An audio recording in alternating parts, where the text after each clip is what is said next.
చంద్రబాబు నాయుడు గారు అలాగే పవన్ కళ్యాణ్ గారు మీరు ఎక్కడున్నా ఆంధ్రప్రదేశ్ రోడ్ల మీదకి వచ్చి రైతులు పడుతున్న ఇబ్బందుల గురించి తెలుసుకొని వాటికి ఆ సమస్యలకు తగిన పరిష్కారాన్ని చూపించాలని ఆంధ్రప్రదేశ్ ప్రజలు కోరుకుంటున్నారు. ఎందుకంటే మొన్న కనీసం గిట్టుబాటు ధర లేక మిర్చి రైతులు ఇబ్బంది పడుతూ రోడ్ల మీదకి ఎక్కడం జరిగింది.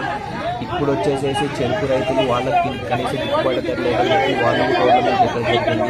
ఇలా ఎక్కడ చూసినా రైతుల సమస్యలు రోజుకు రోజు పెరుగుతూనే ఉన్నాయి, కానీ ఎక్కడ తగ్గట్లేదు. కనీసం గవర్నమెంట్ వాళ్ళు కూడా కనీసం సబ్సిడీ కింద అని చెప్పుకోవడం కానీ కనీసం గిట్టుబాటు ధర ఇచ్చేసేసి రైతులను ఆదుకోవాల్సిందిగా ఆంధ్రప్రదేశ్ ప్రజలతో పాటు నేను కూడా కోరుకుంటున్నా. ఎందుకంటే రైతులు బాగుంటేనే రాష్ట్రం బాగుంటుందని అని మొట్టమొదటిగా నమ్మే వ్యక్తిని నేను.